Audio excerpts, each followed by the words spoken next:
out there to our beautiful viewers. Welcome to yet another beautiful episode of the program, The Dailies on Echo Television International, where we keep you up to date with what is happening from our Nigerian newspaper.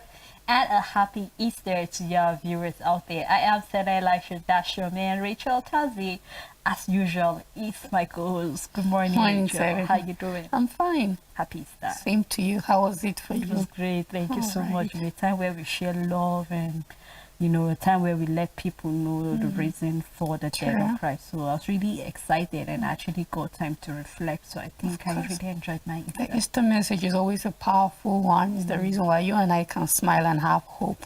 So however it comes to us is always powerful. Of course, Rachel. We are live on Facebook and also on YouTube, so you can do well. Drop your comment and your contribution on any story that is of interest to you. Let us look down on the paper, starting from the Punch newspaper. And I'll be starting with the big story: fuel subsidy removal. Marketers seek CBN loan for 30,000 gas stations. With the writer following the story, gas station to caution subsidy removal effect as the PMS may sell for 750 naira per litre.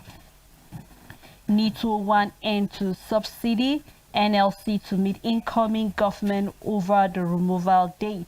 And little detail of that story: oil marketers have written to the federal government over their proposal to build about 30,000 gas stations to caution the effects of the proposed subsidy removal on the premium motor spirit, popularly called petrol. Nigerians are currently counting down to the June 2023 projected date for the subsidy removal, as the call for palliatives to ameliorate the impact of the halt in subsidy is gaining momentum. There are also projections that petrol may sell for about 750 naira per litre if the federal government removes subsidy by June this year. To help caution this, oil marketers, in a letter to the Federal Ministry of Finance, also asked the federal government to make the Central Bank of Nigeria release the 250 billion naira intervention fund for the National Gas Expansion Program as loans to vehicle owners to acquire gas conversion kits. This came as the organized labor stated that it was considering a meeting with the incoming government on subsidy removal date. And you can continue to read more detail of that story on page 21 of the Punch newspaper. Other story on the Punch newspaper: asset declaration. Defaulters may be removed from the office. And if you want to know more about that, you can read more of that story on page 8. Can governors and others preach love at Easter? You can find that story on page 29. Buhari Osinbajo MBA Monday ex-IGJ Judge Ajibola. You can read more of that story on page 28 too. The picture story here we can see is about the bishop that demand justice for the 41 Owo attack victims as church reopens. You can see a picture caption of the church reopening after a very long while, so you can read more of that story inside the paper. Federal and state lawmakers to get 49 billion naira. Bandit clash ransom of 85 Zamfara adoptees. And the last story I'll be taking on the paper: federal government bars online banks from accessing customers' photos and contacts. You can read more detail of that story on page 22. And that's all on the Punch newspaper. On Vanguard newspaper, ex-AGF Bola Jibola dies at 89 as Buhari, Tinubu, Abiodun others mourn. The details can be found on page 10. We have a column for Financial Vanguard: federal government initiatives on non-oil exports failing. You can find the details on page 19. The big story on Vanguard newspaper: supplementary polls. Opposition parties rally to seize control of National Assembly. I to Guba, 5 senatorial, 31 reps, and 57 state assembly seats. Opposition lawmakers elect speak, and you can find the details on page 5. We have picture story that says Easter service in Rome, where we can see the Pope at the Vatican City, and we can also see that in Lagos State. Still on the Vanguard newspaper, Nigeria's oil production drops 2% to 1.517 million barrels per day. The details can be found on page 27. Nigerians frustrated by election outcome. A statement coming from Bishop Kuka. The details of what he has to say, it's on page 9. JAM to commence 2023 UTME April 25th. Benue killings with rigs annihilation, autumn raises alarm. We have a column on page 16 coming from IDP, and you can find the details inside the paper. We have a sport column that says Adesanya beats Pereira with stunning KO. And you can find the details on page 31, and that's all the news on Vanguard newspaper. Let's take a look at the Daily Independent newspaper.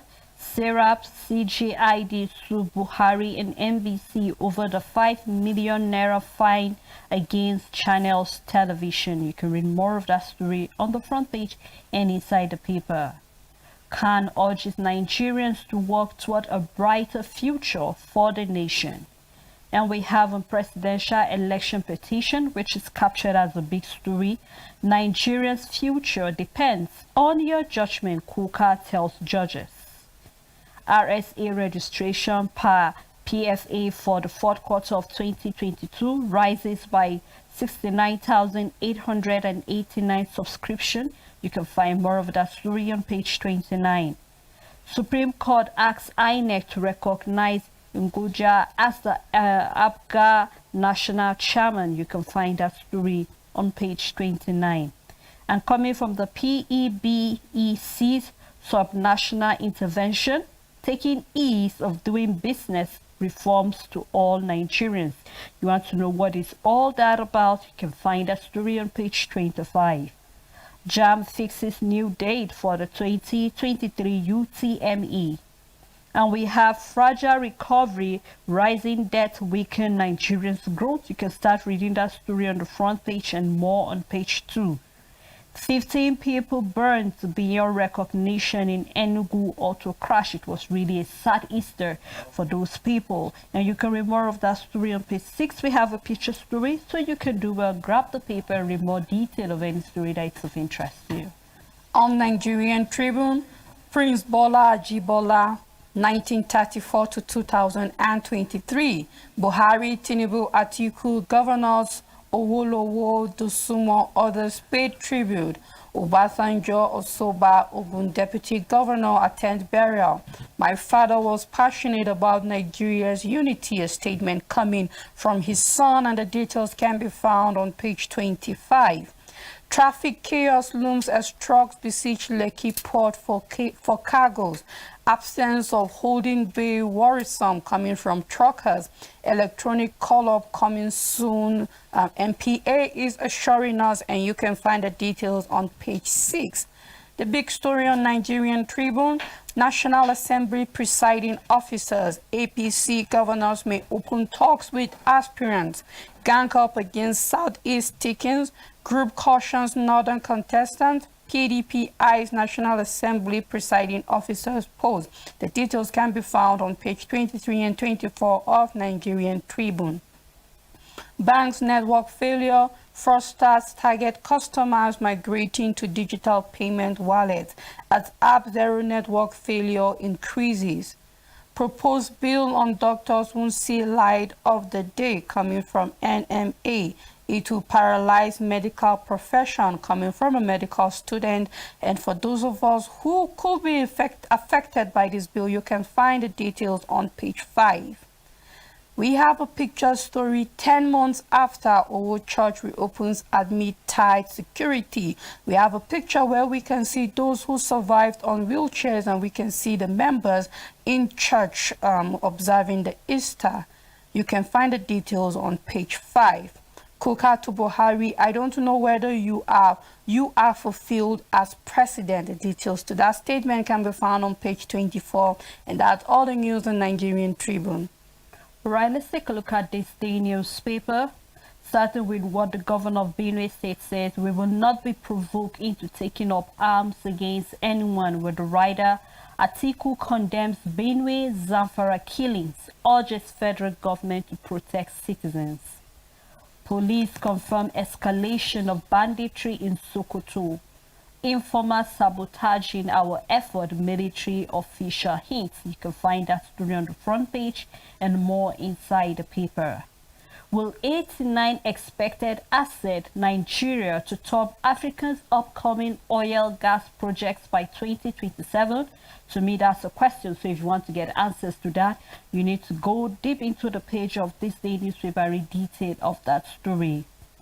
Falake on rotation of governorship. It's turn of the Kogi West for fairness and justice. And we have another story that says at Easter, Nigerian leaders advocate love among people. With the writer Uzibanjo, CGN, Khan, Obaseki, order urges reciprocity in Christ-like values. We need to read more of that story on the front page and inside the paper. And we have the big story for this day that captures tribute pour in as Bola Ajibola 89 is buried in Abeokuta. With the writer Buhari, Obasanjo, IBB, Tinubu, Uzibanjo, Atiku, Lawan, Abiodun, and pay their controversial 60 ex-military leader. Reveals the deceased didn't receive salary throughout his service to fatherland.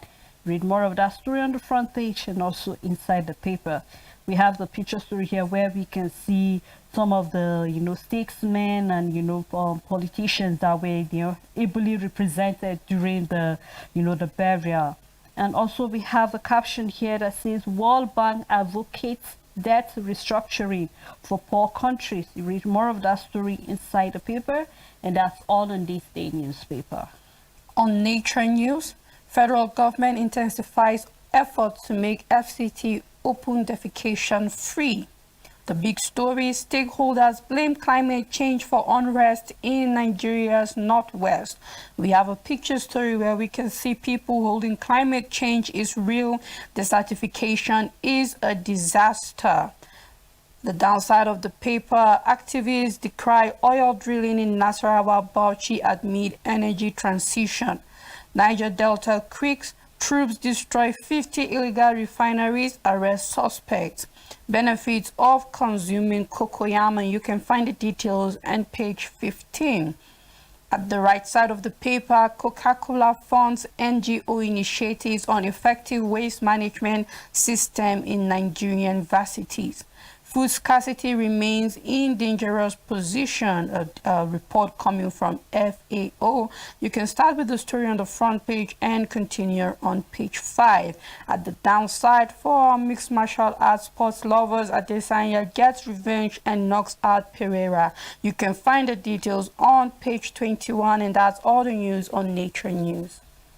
Let's take a look at first newspaper, and I'll be starting with the census story. Igbo should be counted wherever they reside. Ohanize countries.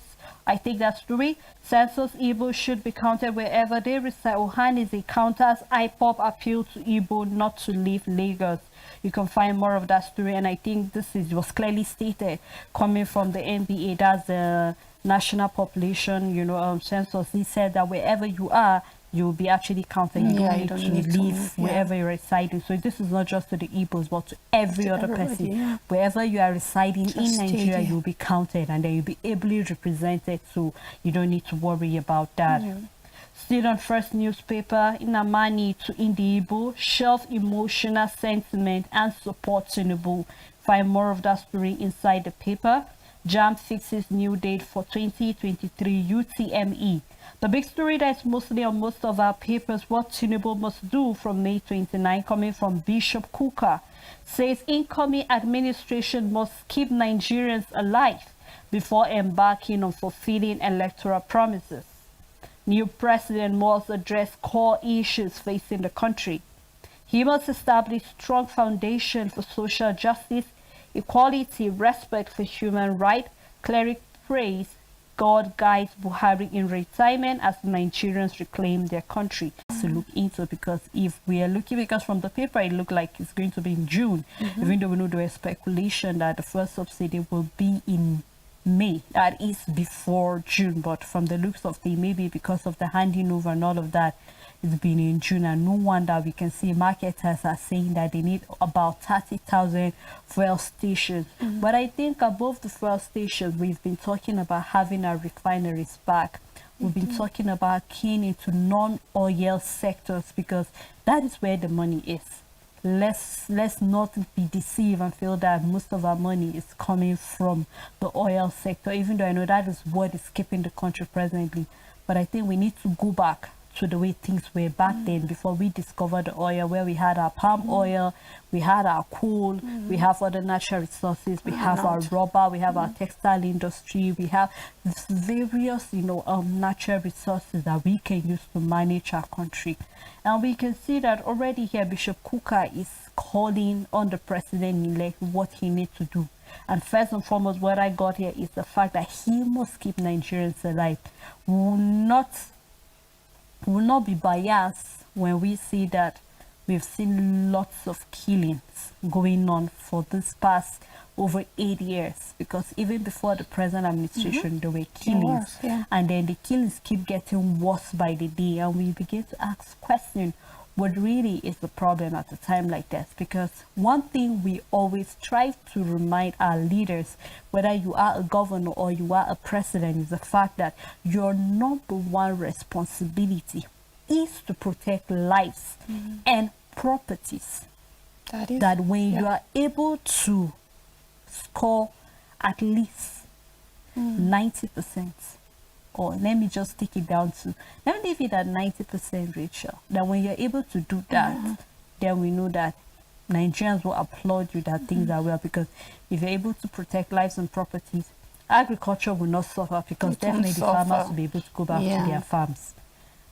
We will not be having the issue of inflation to a large extent, because we're going to look at if there's food, if there's oil, things are moving as they should be. That is why it's where you protect, like you'll be able to look into corruption. What is the problem over there? How can we stop importing and start exporting finished goods? So you see, this is where you have Nigerians working together with you. Other nations have always told us that we have the number, talking about human strength, the capital, we have it. But the problem is, it seems it's either we're lacking in leadership, or we are having leaders that are not surrounding themselves with good cabinet members, and that's why we see things not going as is expected. So, of course, we begin to see leaders coming out, agency coming out, organization coming out, calling on the attention of the president. You have a lot to do. And we said here that the president should just tie up his belt, because a lot of work is waiting for him. We already saw from some of our papers what UK is even saying about talking about our medical practitioners that are practicing over there. It breaks my heart, but I hope that when we go further, we see into the papers what it has to say. But these are just one out of many other sectors that need the attention of this, incoming administration.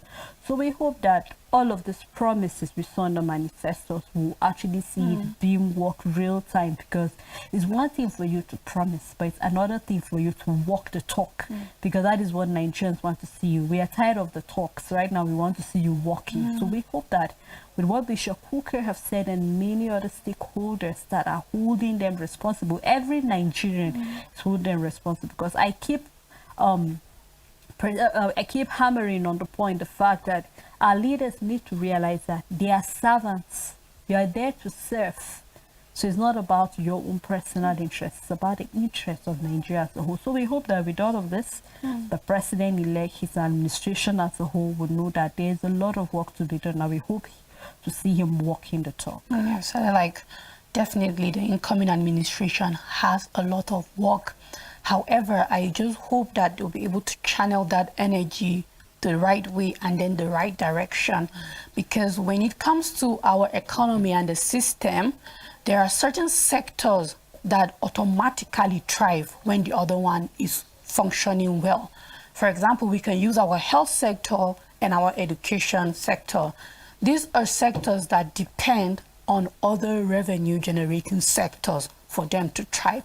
So automatically, if Nigeria is booming revenue wise and we're making enough income, our health sector will thrive and our education system will thrive. There will be no excuse for them, because the right amount of money needed to pump into it to take it to the level in which it should be would be available. But we're struggling with a system where the sector that is supposed to be making us money is still consuming money. Let's look at the fuel subsidy. This is where we're supposed to have the petroleum strictly making us money and nothing more, but we're seeing a situation where we are also putting in money, still sinking money still into it again. We're seeing our agriculture where we are supposed to grow beyond, but we're seeing that it's not making us money, which is, of course, there should be money put into it. But when we look at how much we put into it, you find that it's almost as equal as to what we're making, when it's not supposed to be like that. And if we're to tell ourselves the truth, and it doesn't start with the previous it doesn't start with the previous administration, it doesn't start with the administration before the previous, it didn't start with the current one or the incoming one, but we've been having an economy that has been depreciating, if we will tell ourselves the truth, because there was a time, we all know that it's in our history, we knew it, when we thrived on agriculture alone. And what I expected from a system that grows is that we take it to the next level. Because we discovered oil doesn't mean we should neglect agriculture. If we were having a pyramid made of granite, we tell ourselves, now what finished product are we supposed to make from this granite? If we were just at the level of exporting cotton at its raw form, we now start telling ourselves, what are we going to do to make sure that this cotton is processed and we are exporting it as a finished good? We look at every cash crop we had, everything that we were producing, and say, you know what, this sector took us to this level with this. Now it's about time we take it to the next level for it to be able to take us to another level. But that was not done with our economy. And it's still sad that we're still struggling having refineries in Nigeria. We're still not meeting our OPEC quota. We are not even meeting our own quota of supply for us, because we've been having series and series of fuel scarcity. And even the agriculture that is still there, we're still backward in it because we've not fully embraced mechanized farming.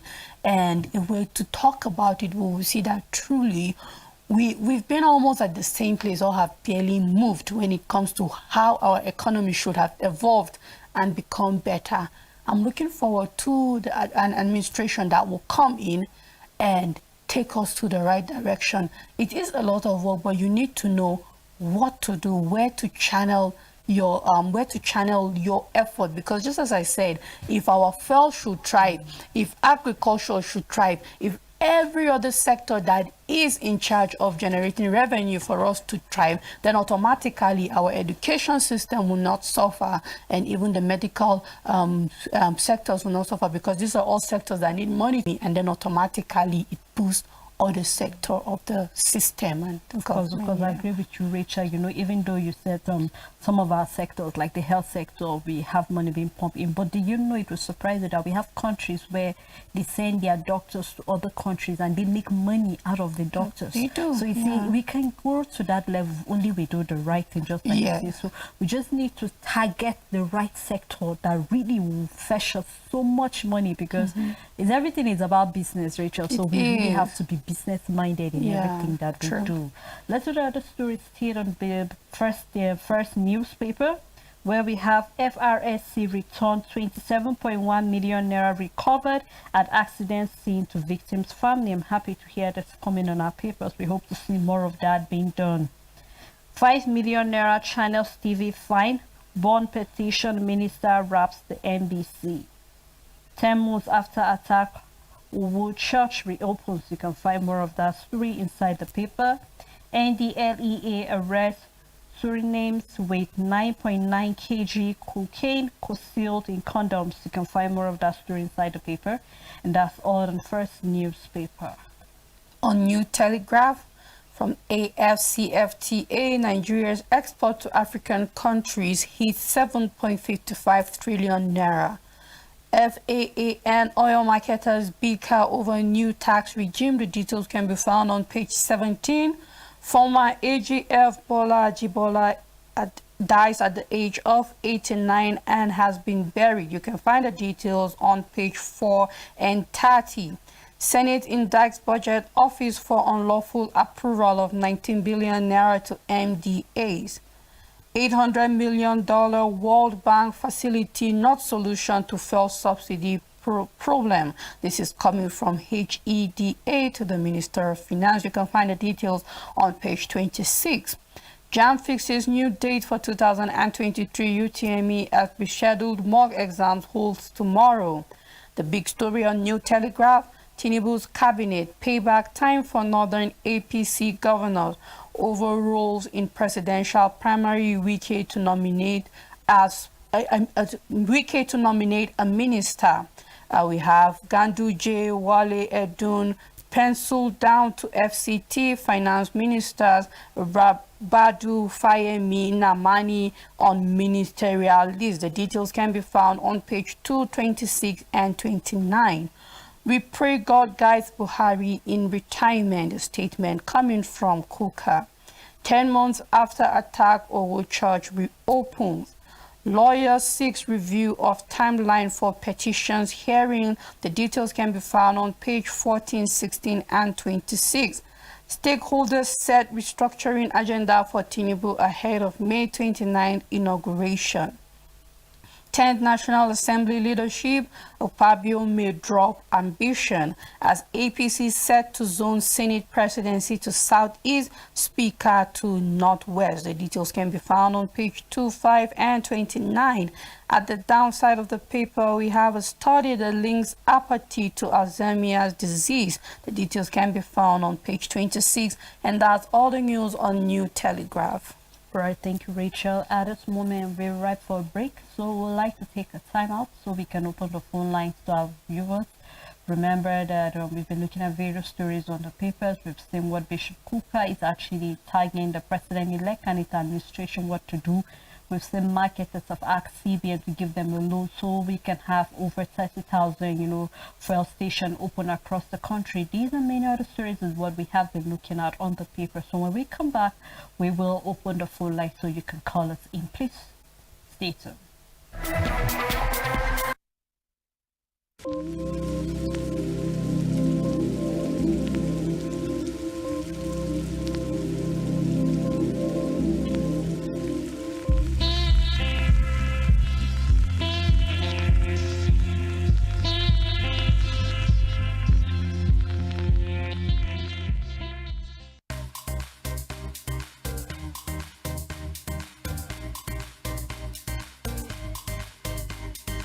One of Equa Television's purpose of being alive is to fulfill the Equa Executive's 4-point agenda of connecting Equa to God, Equa to Equa, Equa to the world, and mobilizing resources for the advancement of the gospel through evangelism, missions, and the kingdom's work, generally through Equa.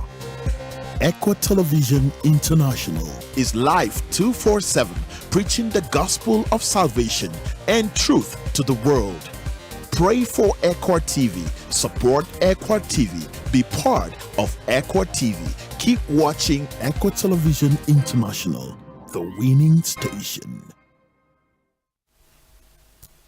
Thank you for staying tuned. It's still the Dailies on your #1 winning station. We have been looking at various stories that have been making the lead on our papers. We've seen over 30,000, a fuel station has been requested by marketers looking at the oil and gas station. And also we've seen Bishop Kuka actually, calling on the incoming administration to look into uniting Nigerians, keeping them alive, and also looking at what to do to make sure that Nigeria flourishes. These and many other stories is what we have been looking at on the paper this morning.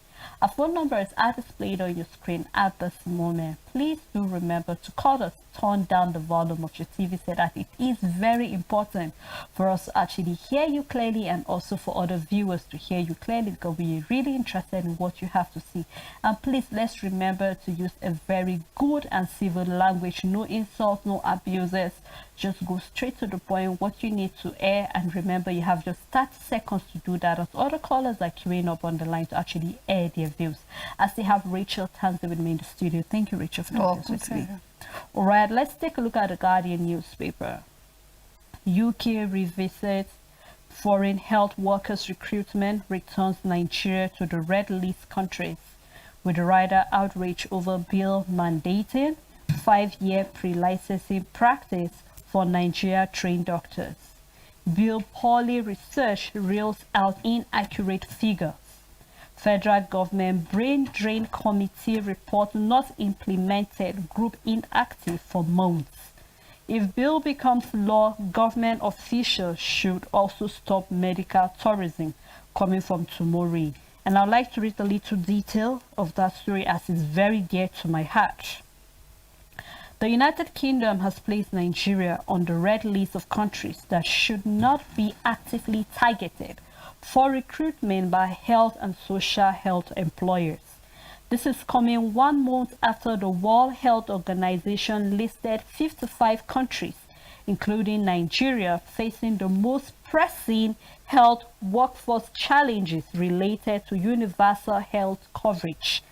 The United Kingdom government said Nigeria and other countries on the red list should not be actively targeted for recruitment by health and social health employers unless there was a government-to-government agreement.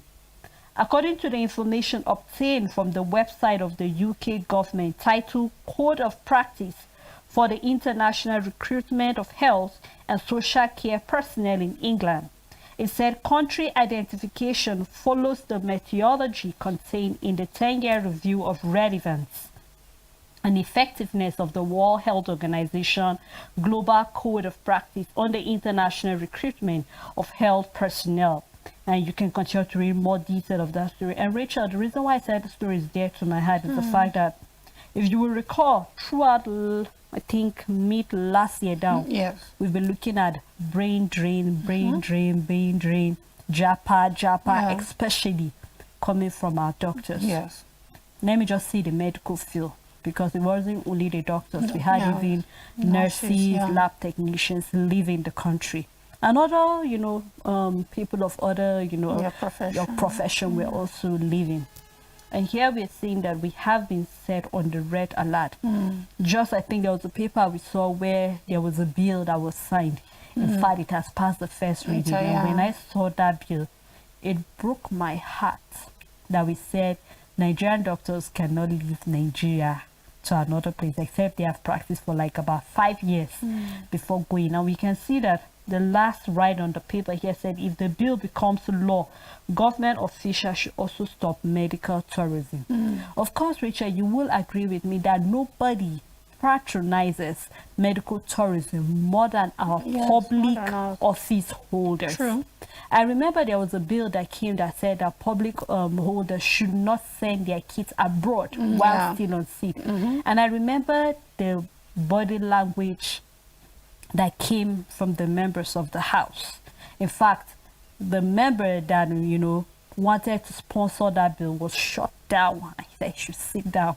This bill cannot pass anywhere. And they ridiculed him and laughed, Rachel. And this only sent one message to Nigerians that we do not care.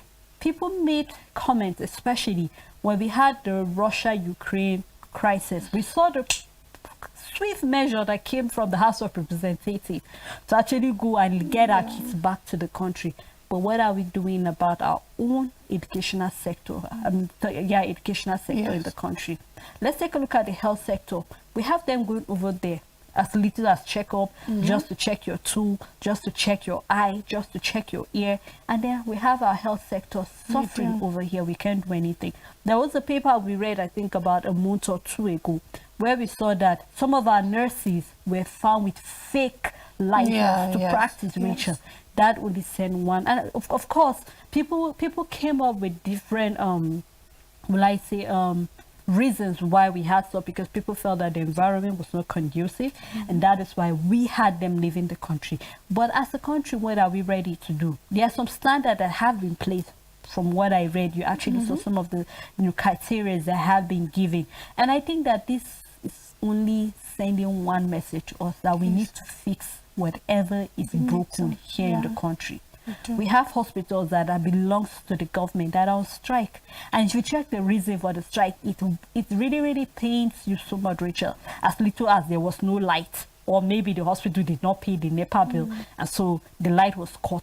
Or you begin to hear some very little things that if there was a swift action coming from the government, something would have been done.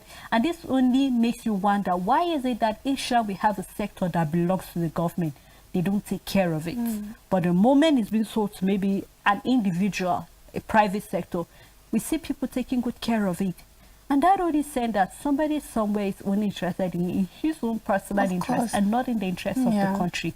You made a very good point earlier on when you said that some sectors are not giving relevance that they should get at the end of the day. Some sectors that don't even need is where you see money is being pumped in. And you begin to ask, it's as if we have a misplacement of priority in this country. We don't place things as they should be. So this is just to call the attention of our government. Honestly, a lot needs to be done because this country is going down gradually. And I keep making reference to our national anthem and our pledge, not because yes, I love it so much, but not to make jest of anybody, but it's the fact that I think we need to go back again and study the message there. Where you say you promise, you pledge, you make an allegiance to your country, and yet we see very few of them doing that. So this is to say not just to our government, but it starts from your little position that's been given to you. How did you take care of it? Because of course, if you tell a lot about how you take care of bigger responsibilities that are given to you at the end of the day. So truly, I'm looking forward to seeing what the government is hoping to do about our health sector. It breaks my heart to see little illness. We see cholera is still killing us, malaria is still killing us. These are things we're supposed to have passed by now, but Rachel, we're still having it. We still have typhoid. We don't even have the vaccine here in the country because it's expensive. So I really hope that, you know, the government will actually take a thorough look at our health sector. This is just one out of many others. We have educational sector, we have our road and transport. So many sectors need attention, but for now, since we have health being reflected on our paper, I think the government should please do something about it. We saw what the students are saying. It breaks my heart. We see strikes left, right, and center, and it has a way of actually influencing the students. Because, of course, the kind of student we graduate with determines the type of doctors we have in the hospital. It will break your heart. You go to see a doctor and he or she do not even know the profession well. What time do you have to go back and research and see the proper drugs to give your patient? So we hope that we go past this level. We have the brain. We truly do have it. But I think that something is missing and we need to check what is that thing that is missing that we need to fix it to get everything right at the end of the day. Yes, like when we look at Nigeria, there's so much work that needs to be done. And we know it for sure that we have a problem with our system. And the number one leading problem in that system is corruption, Sele. It is corruption. Corruption at the level of theft, embezzlement, fraud, and all of that from government officials in key positions. So if I'm being given the responsibility to make a chair of this quality, and what is needed to make this same quality is 100,000, and I use 50,000, Sele, there's no magic that will happen that I can get this same quality of a chair. It's impossible, Sele. And that's what we have been seeing in our system, because we keep seeing the budget, and it's not like the health sector is being neglected completely. It's not like our education system is being neglected completely. There are always budget and money allocated to this sector. And I keep saying that growth don't have to be massive and drastic. It's all about consistency, gradually, every single day, making sure that, you know what, the right thing is being done at the right time. We see the budget, we know that for sure the money is not much, but however, there is money being allocated to our medical, to our health sector.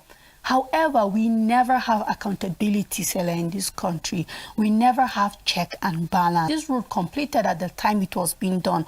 Was the standard for that 19 billion met? Was the kilometer distance met? That met. Was the stand followed? Because you will see roads, the road, we're supposed to use that road for 10 good years at minimum before we start seeing cracks or anything, for instance. Now, this is eating us up, Sele. And when you look at how much money in other countries that don't take corruption seriously, a person will be jailed and persecuted for, compared to how much our politicians embezzle and still go scot-free and still get bail when they're supposed to be rotting in jail. They are not. You will know that until we are ready to fight corruption, we will not grow. Because I know that, yes, enough money is not being put into these sectors that need to grow, like the health sector. However, it doesn't neglect the fact that there is money that is being put. What is it being done with? Why are we not having an open system of accountability and check and balance? That, okay, we said 20 billion was put into the health sector. What was it for? And was it carried out? Has that part of the health sector been improved as it was said it will be? These are all the things that we are supposed to stop laughing at. And the more Nigerians understand that this money that is still being allocated to do this job is your money, is taxpayers' money, is business money. Even a child that goes to buy biscuit has paid tax because there are value-added tax on virtually every good we consume, and all of that, you find out that it's still your money that is circulating. So why should we joke with transparency and accountability? Why should we joke with the fact that money has been given for certain things and nobody is caring to check whether it has been done properly? Until we reach to that stage, Sele, we will keep pumping in money. I keep saying it. We will keep developing oil. We will keep developing minerals that could take away. We will keep having all the resources that it takes to grow. But until we fix the real problem that is eating us, Sele, I think we will not see the growth that is expected. And I'm looking forward to Nigerians, all of us patriotic, that we will truly be in that office and want to do the right thing. Because I wonder why you will you will silence somebody talking about our education, which clearly says that our education system is suffering. But because you know your children are the ones in the Ukraine, in the Cyprus, in all of these countries, you wouldn't want to. You can see that for some reason, the major problems that are facing us as a country, nobody cares about it. Nobody is really doing the right thing for it because they are at the position. If those who are the position of building our education system don't have their children in that system, whether we like it or not, the growth there will be minimal. The effort there will be minimal because they are not affected by it directly. They might do a little, but they will not put in the 100% that is expected for the kind of growth we need to see. So I'm just looking forward to in Nigeria, Sele, that our system on corruption will be fixed because it is eating us up, and it doesn't matter how much wealth we discover, we will still keep going down as long as we have this playing a vital role in our growth. You know, Richard, that Nigeria you look forward to seeing is very possible. It is possible. If only each of us will play the roles we are supposed to play. So I just look forward to this health sector issue being rectified, and then we see things falling in the right places. Still on the Guardian newspaper, Kuka attacks Nigerians and the next government on nation building. For now, the most urgent mission is to start a psychological journey of making Nigerians feel whole again, of creating a large tent of opportunity and hope for us all. You can read more detail of that story on page 6 of the Guardian newspaper. How Agbero's multiple dues spike transportation costs by 20% in Lagos. You can read more of that story on page 4. We still have on Ojibola, a juries for the ages. Find more of that on page 6. Downside of the paper, APC may zone the Senate presidency to the southeast. You want to know if that is possible. You can read more of that story inside the paper, and that's all on the Guardian newspaper. On Abuja Inquirer, FCTA grants approval to 85 public and private schools. Nigeria's 222 varsities can only admit 25% of its population. Coming from the NUC, the details can be found on page 10. JAMB fixes April 25 for 2023 UTME. 20 National Assembly lawmakers make semi-final shortlist for Hall of Fame. The big story on the Abuja Inquirer, deadly Easter weekend. 18 burnt beyond recognition in Enugu highway crash. Many drowned in Bayelsa boat mishap. Fatal crash claims 3 in Abuja. 10 months after terror attack, Owo Church reopens. We have a picture story where we can see the president, Muhammadu Buhari, in the middle, the chief of staff, and we have representatives and ambassadors from the UAE, and that's all the news from the Abuja Inquirer. Yeah, Richard, that's true. You read about Nigerians, 222 varsities can only admit. It's not even 25, it's 2.5% of its population, Richard. So you could imagine a lot needs to be done about that. So I hope that even though this is a report coming from the Nigerian University Commission, we hope that the Ministry of Education will swift into action. Why are we only having that out of this? That means this 222 universities, is it only federal universities? Are we talking about private universities inclusive? So you begin to ask questions. So where are the rest going to fall into? Polytechnics and College of Education? Well, we hope something will be done about that. So. Let's take a look at the leadership newspaper. Avoid cheap talk, fix Nigeria, Kuka tells Tinubu. You can find that story on page 6. We have 15 killed, burned beyond recognition in Enugu crash. That detail can be found on page 21. Labour blames shoddy privatization for Abuja discourse on other takeover. You can start reading that story on the front page and more on page 7. And on Senate presidency, Akpabio may drop ambition for ministerial slots.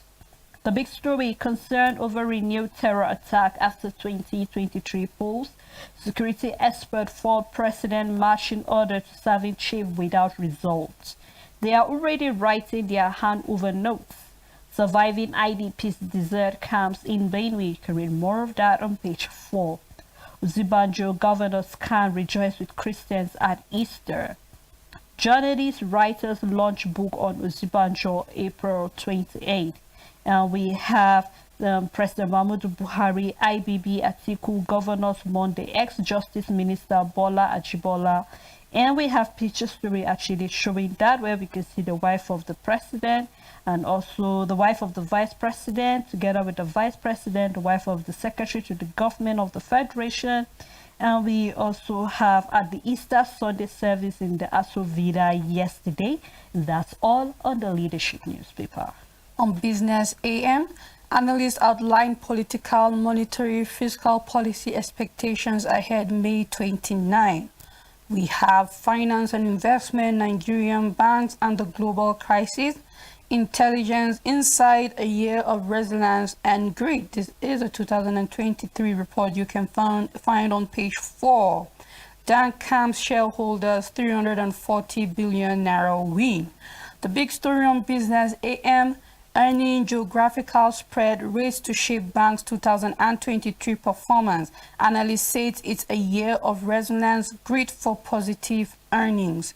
We have other columns, companies and business. Interbrew sees red in input cost. Cozy interior stylish design for HRV. This is for the transport business. Commodities and agriculture, R&D for reproduction economy. We have a visionary voices, tax the rich to save the planet. I believe this is a statement you can read on page 19. Executive Knowledge Series, How Large Mergers Can Benefit Smaller Players.